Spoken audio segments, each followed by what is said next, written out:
মেম্বাররা আমরা আমাদের সবাই তরফ থেকে জানাচ্ছি, আজ আমরা খুব দুঃখিত যে আমাদের ইনবা ছেড়ে এখানে মিটিং করতে আসতে হয়েছে বলে। তার কারণটা সবার আগে বলি। আপনারা সবাই ছিলেন 22 তারিখে কিছু মানুষ যারা ইনপার সদস্য, যারা ইনপার সদস্য নন, বাইরের মানুষ, কিছু পিআরও, কিছু ডিরেক্টর, কিছু খেলার মানুষজন, মানে যারা কোনো কারণেই আমাদের ইনপার সঙ্গে যুক্ত নন, সেরকম বেশ কিছু মানুষকে নিয়ে এসে যে ধরনের ব্যবহার করা হয়েছে আমার সঙ্গে, আমাদের সেক্রেটারি শ্রী আশিস ব্যানার্জির সঙ্গে এবং আমাদের প্রত্যেক সদস্যদের সঙ্গে এবং প্রত্যেকজন স্টাফের সঙ্গে, তা আমরা গতকাল থেকে নানান রকম ফেসবুকে দেখতে পাচ্ছি। তার আজকে সকাল 10টা সাড়ে 10টা থেকে ইনভাই জমায়েত হবে। তো স্বাভাবিক কারণে তখন আমার পিসি মেম্বাররা প্রত্যেকেই বলল যে আগের দিন যখন সামনে পুলিশ থাকা সত্ত্বেও যাদেরকে আমরা খুব ট্রাস্ট করি, তারাও সামলাতে পারলেন না। একজন মহিলার গায়ে এইভাবে হাত দেওয়া হলো, মহিলাকে ধাক্কাধাক্কি করা হলো, যেখানে আমাদের 144 চলাকালীন এই ধরনের আচরণ করা হলো। সুতরাং তারা বললেন যে এই মুহূর্তে, কারণ আমাদের প্রেসটাকে ওরা খুব ইম্পর্টেন্ট ছিল, তো এত মানুষ আমার ইসি মেম্বাররা প্রত্যেকেই বললেন যে আমরা আমাদের বক্তব্য বলতে চাই, কিন্তু আপনাকে যে আমরা সেই সাহায্যটা করতে পারবো সেটা আমরা কোনোরকম গ্যারেন্টি দিতে পারছি না, কারণ তারা প্রতিদিনই বাইরের মানুষদের নিয়ে আসছেন, যেটা বিগত আমরা মানে এনারা প্রায় সিনিয়র যারা আছেন 30 বছর 35 বছর, তো তারা কখনো আগে দেখেননি, এরকম ঘটনা ঘটেনি। তো সেই জন্যে আমাদের আজকে এই প্রেস ক্লাবে মিটিং করা। আপনাদের কাছে ক্লিয়ার কেন আমরা প্রেস ক্লাবে আজকে মিটিংটা করলাম?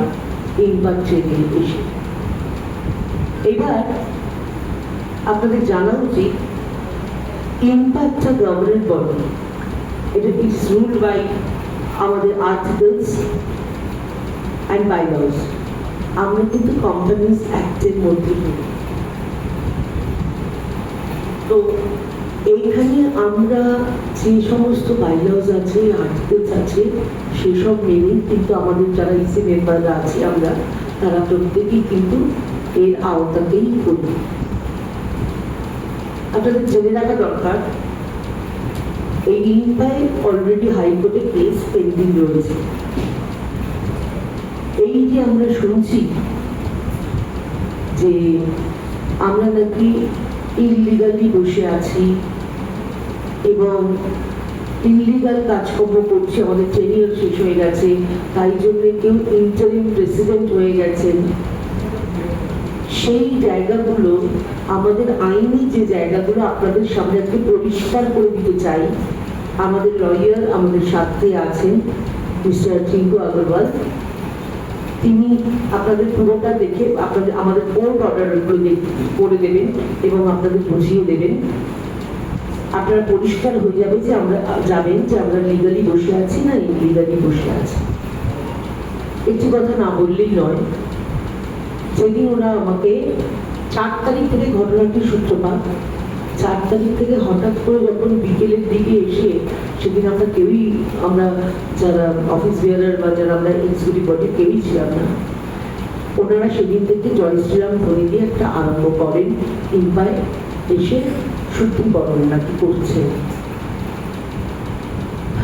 তো সেদিন থেকেই তাদের আরম্ভ হয় অত্যাচার, এবং তারপরে এরা এতদিন ধরে ভোটে লড়েছে। আজ 2018-19 পর থেকে যতবার ভোটে লড়েছে ততবারই হেরেছে, এবং লাস্ট টাইম ওনারা নমিনেশনই জমা দেননি। আমাদের কিন্তু টোটাল ভোটের প্রসিডিউরটা হয়েছিল এবং সেই ভোটের প্রসিডিউরে আমাদের নিয়ম অনুযায়ী আমাদের নমিনেশন দেওয়ার ডেট ছিল এবং উইথড্রর ডেট ছিল। এনারা কিন্তু কোনোদিনই নমিনেশন জমা দেয়নি, তারপরেও ওনারা বলছেন এটা ইলেকশন নয় সিলেকশন। যাই হোক, যার যেরকম সে বলতেই পারে। এবং কিছু একটা এই ওনাদের শব্দটা ধনী ভোটটা তারা করবে, মেম্বাররা করবেন, মেনে নিলাম ডিফল্টার মেম্বাররাও করবেন, নন মেম্বাররাও করবেন। সমস্ত রকম ফুটেজ আমাদের কাছে আছে। ওখানে যারা সমস্ত পিআরও, যারা খেলোয়াড়, যারা ডিরেক্টর, যারা কিছু অভিনেতা অভিনেত্রী, কিছু কারুর পাড়ায় থাকেন তাকে সঙ্গে করে নিয়ে আসা, এই সমস্ত মানুষদের দিয়ে ধনীভূত কি হয়েছে, which is totally illegal।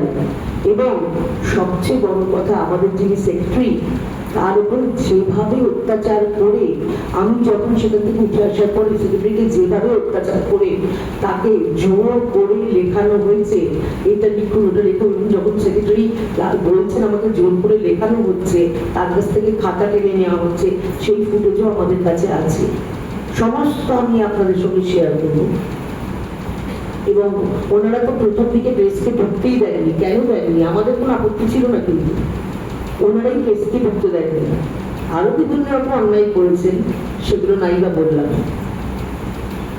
তো আমাদের তো কোনো অসুবিধা ছিল না, যা হতো সব প্রেসের সামনে হতো। এতদিন তো সব প্রেসের সামনেই হচ্ছে। আমি শুধু আগে বলবো আমাদের যে লয়ার আছেন, যে আমরা আমাদের যে কোর্ট অর্ডারগুলো আছে যার বেসিসে আমরা এই মুহূর্তে কে প্রেসিডেন্ট থাকা উচিত বা কে প্রেসিডেন্ট থাকা উচিত নয়, সেটা উনি বলবেন।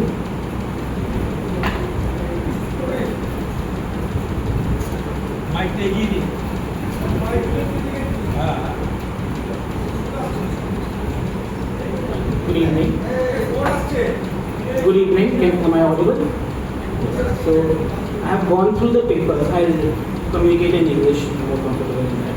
So, I've gone through the papers in the court case records, and I find that there is a civil suit that is pending before the Honorable High Court at Calcutta. That civil suit has been filed by a bunch of petitioners asking for certain modifications or challenging the election process of the association.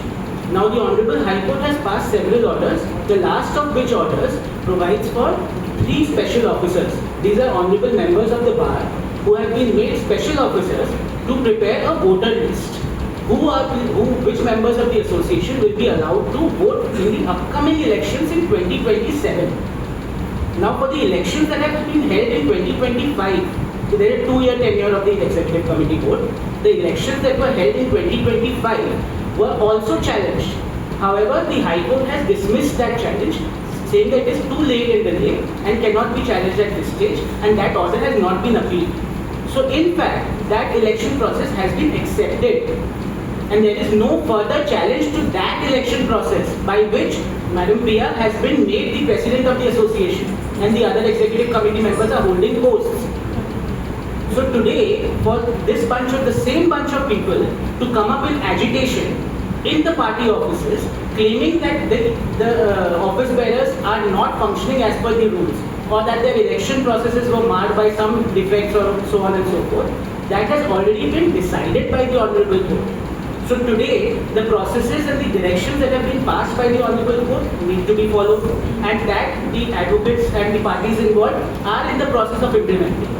However, taking law in their own hands and the kind of actions that have been done have been duly reported to the jurisdictional police station, and further legal actions are also on the way, and whatever the due course of law will take place. That is all. আপনার নামটা? Mr. Chunky Agarwal. আচ্ছা, আমি আমাদের senior most executive কমিটির member বিজয় কল্যাণী, তিনি বাখানিতে বলবেন, তিনি তার অভিজ্ঞতার কথা বলবেন। হ্যাঁ, অ্যান্ড এক্স প্রেসিডেন্ট অলসো।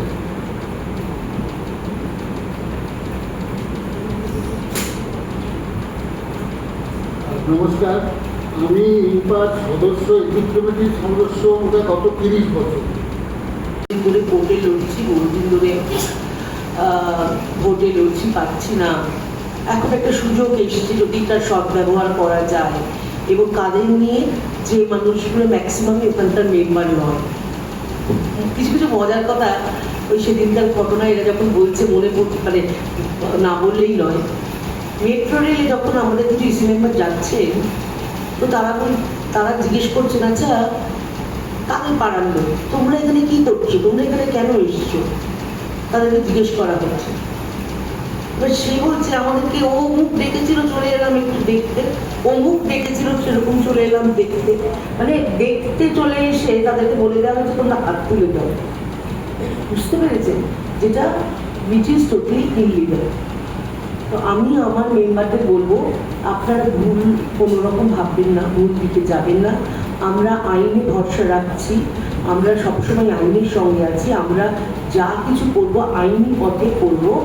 এবং এই যে প্রতিদিন একটা গ্রুপ করে চলে আসা এবং বিভিন্ন রকম অ্যাক্টিভিটিস করা এবং মেম্বারদেরকে ফেসবুকের মাধ্যমে বিভ্রান্ত করে দেওয়া, সেইগুলোর আমরা প্রতিবাদ করছি।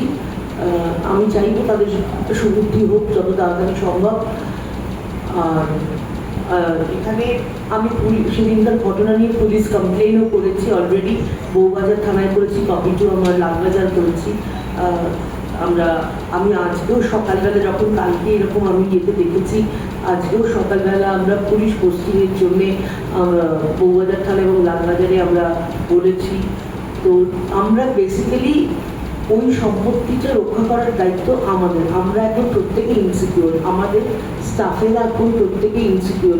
অর্ধেকের বেশি স্টাফ সবাই অসুস্থ হয়ে পড়েছেন। এবং আপনারা তাদের দিন দেখেছেন যে আমাদের একজন বয়স্ক মানুষ, মানে আমাদের মিস্টার ব্যানার্জি, তার যে কী অবস্থা, তিনি ঈশ্বর ছিলেন বলে হয়তো বেঁচে গেছেন। তার উপর যে অত্যাচার হয়েছিল, আমার উপরে যে অত্যাচার হয়েছিল, তো তারা প্রত্যেকেই খুব শঙ্কিত, তারা ভীত।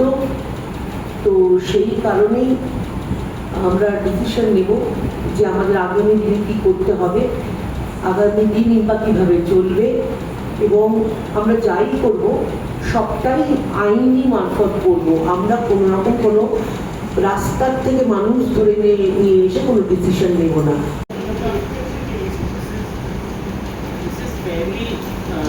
Common knowledge. First of all, I will speak with the caveat that the matter is pending before the honorable courts. This election matter. So for us to be commenting upon and for them to be appointing in the between the matter is pending before courts, any new executive committee members is already actionable. It's already in violation of certain orders, and for that actions will lie. But with that caveat in order, the simple question asked by the learned reporter being that whether he could have been appointed as the interim president, as they have appointed and they posted on social media that an interim president has been appointed, then it is clear that there is already a sitting president of the board.